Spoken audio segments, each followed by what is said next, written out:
Assalamualaikum warahmatullahi wabarakatuh. Seorang wanita bernama Siska, wajahnya cantik, tubuhnya ramping, dengan kulit mulus yang selalu memancarkan aroma parfum mahal. Ia adalah sosok yang selalu menjadi sorotan di setiap kafe, hotel bintang 5. Namun kehidupan Siska bukan seperti yang orang-orang kira dari luar. Di balik senyum manis dan tatapan lembutnya, Siska memiliki sebuah cerita yang berbeda. Kesehariannya, Siska adalah seorang wanita panggilan.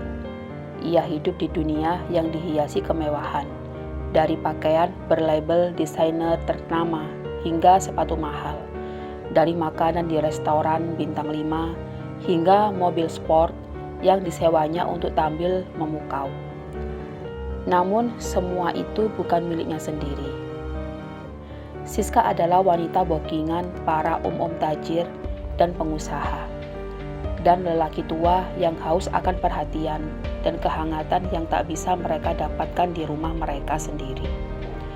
Siska diberi imbalan 300.000 hingga 500.000 setiap kali ia menemani para om itu. Semua dimulai ketika Siska berusia 24 tahun. Ia datang ke kota besar dari kampung kecil, berharap dapat memperbaiki nasib dan membantu keluarganya. Namun, kehidupan di kota tak seindah yang dibayangkannya. Pekerjaan sulit didapat, ditambah Siska adalah tulang punggung keluarga dan meninggalkan hutang yang sangat banyak di desa. Dan gaji kecil tak pernah cukup untuk biaya hidup di kota yang serba mahal itu. Itulah alasan Siska memiliki hidup di ibu kota dan memilih sebuah pekerjaan terlarang itu. Pada suatu malam yang dingin, ketika Siska baru saja melayani salah satu lelaki dan bersiap untuk pulang, selesai itu ia menerima sebuah pesan dari nomor yang tak dikenal. Isinya singkat. "Hai cewek, boleh kenalan gak? Temani aku dong malam ini. Buat kamu 40 juta per malam." Siska mencoba mengabaikan pesan itu, namun pikirannya terus dipenuhi oleh angka 40 juta malam itu. Ia tak bisa tidur. Pikiran tentang kesempatan sekali seumur hidup terus menghantam benaknya. Keesokan harinya, pesan lain masuk. Kali ini lebih personal. "Aku tahu siapa kamu. Aku sudah lama mengincarmu. Dan aku tahu kamu butuh uang itu kan?" Siska akhirnya luluh. Rasa ragu dan ketakutannya tenggelam dalam harapan bahwa ini mungkin kali terakhir ia harus menjalani malam seperti ini. Hanya satu malam, pikirnya, dan setelah itu aku akan kembali ke hidupku yang sekarang. Setelah beberapa kali pesan, Siska menyetujui pertemuan itu. Pria tersebut yang menyebutnya diri sebagai Pak Wahyu mengarahkan Siska ke sebuah hotel mewah yang sudah tak asing lagi baginya. Hatinya berat, namun ia terus memaksakan langkah menuju hotel itu. Sesampainya di sana, ia disambut oleh seorang pria berumur sekitar 50 tahun yang tampak lebih dari sekedar kaya. Pak Wahyu memiliki gaya dan penampilan yang elegan, namun matanya menyiratkan kekuasaan yang dingin. Malam itu berlangsung seperti malam-malam lainnya yang dulu pernah ia jalani. Pak Wahyu bersikap sopan pada awalnya, mengajaknya makan malam di restoran hotel, bercanda dan berbicara tentang kesuksesan bisnisnya. Namun, Siska tahu kemana arah malam itu akan berujung. Setelah makan malam, mereka kembali ke suite hotel yang mewah, dengan langit-langit tinggi dan pemandangan kota yang berkilauan. Pak Wahyu mulai menunjukkan niatnya yang sebenarnya. Siska hanya bisa menahan diri, berusaha mengabaikan perasaan kosong yang kembali muncul. Ia mengingat angka 40 juta, uang yang bisa mengubah hidupnya. Ini hanya satu malam lagi, bisiknya dalam hati. Berusaha menenangkan diri, ia membiarkan semua terjadi seperti biasanya. Tanpa ada perasaan, hanya fisik yang terlibat. Pak Wahyu yang tampak puas, dan setelah selesai ia bangkit, memaikaikan jubah mandinya. Lalu Pak Wahyu berjalan ke arah bar mini di kamar.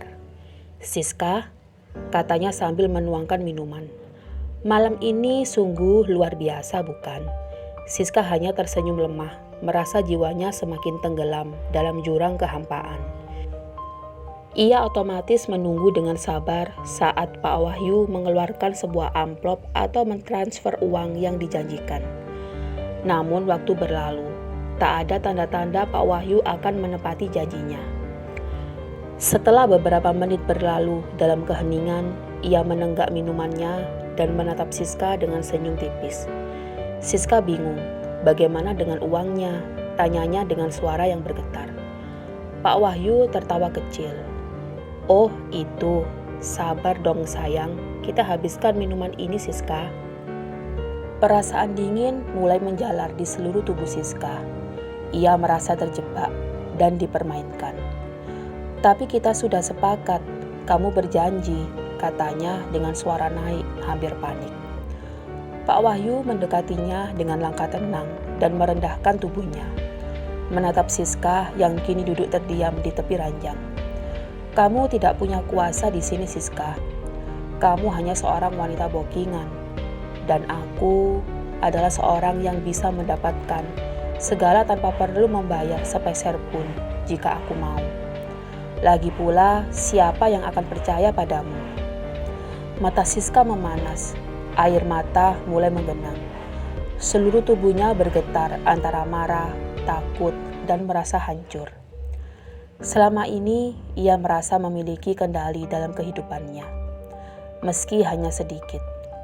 Namun malam itu, kenyataan menyadarkannya bahwa ia hanyalah boneka bagi orang-orang kaya seperti Pak Wahyu. Pak Wahyu hanya menatapnya sebentar sebelum pergi begitu saja. Akhirnya, Siska sendirian di kamar hotel mewah itu. Amplop tebal yang ia harapkan tidak pernah ada. Dan transaksi rekeningnya tidak ada tanda-tanda uang masuk, masih kosong seperti sebelumnya. Hatinya hancur, ia merasa kotor, lebih kotor daripada sebelumnya. Karena untuk pertama kalinya, ia benar-benar dimanfaatkan tanpa belas kasihan. Setelah Pak Wahyu pergi, Siska duduk di tepi ranjang, menatap kosong ke arah kaca besar yang memantulkan pemandangan kota di bawah sana. Semuanya tampak begitu jauh, seolah dunia yang ia kenal sedang menjauh darinya. Ia merasa terjebak dalam gelapnya dunia yang telah lama ia tinggalkan. Dunia yang hanya memberikan rasa sakit dan penghinaan. Malam itu menjadi titik balik bagi Siska. Dalam keheningan hotel mewah yang dingin itu, ia menyadari bahwa uang dan kemewahan tidak pernah bisa membeli kebahagiaan ataupun harga dirinya. Semua yang ia kejar selama ini hanyalah sebuah ilusi. Dan dalam ilusi itu, ia kehilangan dirinya sendiri. Ia merasa sangat rendah, tidak hanya karena dikhianati Pak Wahyu, tapi juga karena telah membiarkan dirinya terjebak kembali dalam jebakan yang sama. Setelah malam itu, Siska memutuskan bahwa ia tak akan pernah kembali lagi ke kehidupan lamanya. Tak peduli berapa banyak uang yang ditawarkan. Ia pulang ke rumahnya, membersihkan diri dan menangis sejadi-jadinya. Air mata itu bukan hanya tanda penyesalan, tapi juga tanda permulaan. Ia ingin memulai hidup baru tanpa adanya sebuah kebohongan, dan tanpa memanipulasi dan tanpa menjual dirinya lagi. Keesokan harinya, Siska menghubungi seorang teman lamanya yang pernah menawarkan pekerjaan di sebuah panti asuhan. Meskipun pekerjaan itu tidak seberapa, namun di sana ia merasa bisa menemukan kedamaian. Siska ingin menggunakan pengalamannya untuk membantu orang lain dan menemukan tujuan baru dalam hidup. Ia sadar bahwa kebahagiaan sejati tidak datang dari uang ataupun kemewahan, tapi dari bagaimana ia menghargai dirinya sendiri dan orang lain. Setelah kejadian malam di hotel itu, hidup Siska berubah drastis. Pengalaman pahitnya bersama Pak Wahyu adalah tamparan terakhir yang menyadarkannya bahwa ia terlalu jauh terjebak dalam kehidupan yang tak pernah ia inginkan. Di tengah keputusannya, Siska mulai mencari makna yang lebih mendalam dalam hidupnya. Ia ingin keluar dari kegelapan yang selama ini menyelimuti dirinya. Ia ingin menemukan jalan yang lebih lurus, yang memberinya ketenangan batin dan harga diri yang utuh. Pada awalnya, Siska merasa begitu terpuruk. Setiap kali ia mengingat malam-malam di hotel bersama para pria kaya. Hatinya hancur, rasa penyesalan selalu menghantui hari-harinya. Tapi di tengah kehancuran itu, ia mulai mendekatkan diri kepada Tuhan. Ia mulai merenung dan berdoa, mencari arah hidup yang baru. Sebuah kesadaran muncul dalam dirinya bahwa dunia yang selama ini ia kejar hanyalah sebuah ilusi, dan ia telah kehilangan dirinya sendiri dalam proses itu. Siska mulai memutuskan hubungan dengan semua orang dari masa lalunya. Ia berhenti berinteraksi dengan orang-orang yang pernah menjadi bagian dari hidup kelamnya. Ia juga menjauhi lingkungan yang mengingatkannya pada dunia glamor yang dulu ia anggap sebagai jalan hidup. Sebagai gantinya, ia lebih banyak menghabiskan waktu di panti asuhan, tempatnya bekerja, merawat anak-anak yang kurang beruntung. Di sana ia menemukan kebahagiaan kecil yang selama ini tak pernah ia rasakan. Kebahagiaan memberi dan melihat senyum di wajah anak-anak. Namun sesuatu yang lebih besar mulai terjadi dalam dirinya. Setiap kali ia merenung, ia merasa semakin tertarik untuk menjalani hidup yang lebih bersih, lebih suci.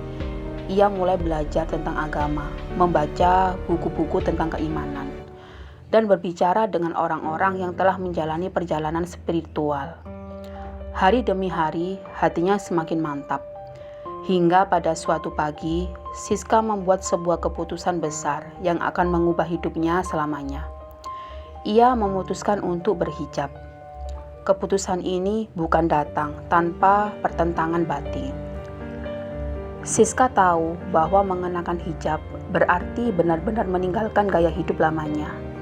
Ia takut dengan apa yang akan dikatakan orang-orang. Takut kehilangan pekerjaannya di butik, dan takut bagaimana keluarganya akan bereaksi. Namun hatinya sudah mantap. Ia merasa inilah jalan yang harus ia tempuh untuk benar-benar meraih sebuah kedamaian. Pada hari pertama ia mengenakan hijab, Siska merasa gugup sekaligus tenang. Saat ia melihat bayangannya di cermin, ia hampir tidak mengenali dirinya sendiri. Perempuan yang selama ini selalu tampil glamor, kini terlihat sederhana namun memancarkan ketenangan yang berbeda. Ia merasa seperti telah lahir kembali. Hijab bukan sekedar penutup kepala bagi Siska, tetapi simbol dari tekadnya untuk menjadi pribadi yang lebih baik. Namun, kebahagiaan ini tak berlangsung lama. Hanya beberapa minggu setelah memutuskan berhijab, Siska mulai merasakan ada yang aneh dengan tubuhnya. Ia sering merasa mual di pagi hari, lelah berkepanjangan, dan siklus menstruasinya terhambat. Pada awalnya ia mengira ini hanya akibat dari perubahan gaya hidup dan stres yang ia alami. Tapi ketika gejala itu semakin parah, ia memutuskan untuk memeriksakan diri ke dokter. Kabar yang ia terima di ruang praktek dokter menghantamnya seperti badai. Dokter menyatakan bahwa Siska tengah hamil. Waktu seolah berhenti untuk Siska, tubuhnya gemetar, dan pandangannya mengabur. Bagaimana ini bisa terjadi, pikirnya. Ia baru saja memutuskan untuk memperbaiki hidupnya, untuk menjalani jalan yang lebih baik. Dan kini ia dihadapkan pada kenyataan yang menghancurkan. Siska duduk terdiam di ruang dokter. Air mata perlahan mengalir di pipinya. Hamil? Anak siapa ini? Pikirnya dengan panik. Ia memikirkan kembali malam-malam kelam yang ia habiskan bersama pria-pria hidung belang yang berbeda-beda di sebuah hotel mewah. Namun ia tak bisa mengingat siapa pria terakhir yang berhubungan dengannya sebelum peristiwa dengan Pak Wahyu. Apakah ini anak Pak Wahyu atau salah satu pria sebelum dia? Siska tidak tahu, dan kebingungan itu membuatnya semakin terpuruk. Selama beberapa hari, Siska terjebak dalam lingkaran kecemasan dan penyesalan. Ia tak bisa tidur, tak bisa makan dengan tenang. Di satu sisi, ia merasa hidupnya yang baru hancur berantakan sebelum sempat dimulai. Di sisi lain, ia mulai merasakan kekhawatiran tentang masa depannya dan masa depan anak yang dikandungnya. Ia merasa bingung harus berbuat apa. Namun, di tengah kegundahan itu, Siska menyadari bahwa ia tak bisa terus-menerus menghindari kenyataan. Ia tahu bahwa kehidupan harus berjalan, dan keputusan harus diambil. Setelah merenung panjang, ia akhirnya memutuskan untuk menerima keadaan ini dengan lapang dada. Siska yakin bahwa segala yang terjadi di dunia ini tidaklah tanpa alasan. Dengan penuh rasa takut, Siska berbicara pada keluarganya. Ia mengaku dengan jujur tentang masa lalunya dan keadaan yang kini sedang dihadapinya. Awalnya kaget, marah, dan kecewa. Namun, seiring berjalannya waktu, mereka mulai menerima kenyataan dan mendukung Siska untuk menjalani hidup barunya. Keputusan lain yang sulit datang ketika Siska harus menghadapi pekerjaannya di butik. Ketika pemilik butik mengetahui Siska hamil di luar nikah, mereka memintanya untuk berhenti. Meskipun Siska merasa sedih, ia sudah siap untuk kehilangan pekerjaan tersebut. Baginya, masa depannya dan anak yang ada di dalam kandungan lebih penting daripada apapun.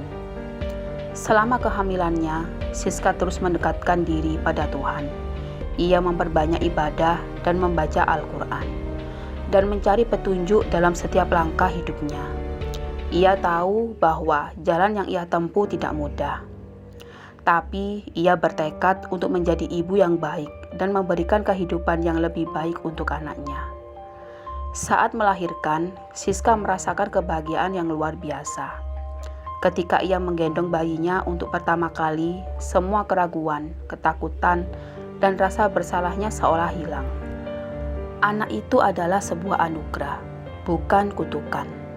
Meskipun Siska tidak tahu siapa ayah biologis dari anaknya, ia memutuskan untuk tidak terjebak dalam masa lalunya lagi.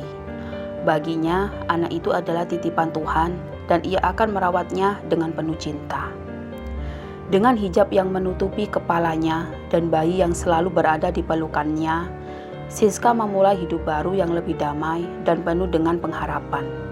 Ia telah meninggalkan dunia kelamnya dan menemukan kebahagiaan sejati dalam menjalani hidup yang lebih bermakna. Dan sejak malam itu, Siska berjanji pada dirinya sendiri untuk hidup dengan martabat, tak peduli seberapa sulit jalannya. Ia tahu bahwa tidak ada yang lebih berharga daripada menemukan kembali dirinya yang hilang.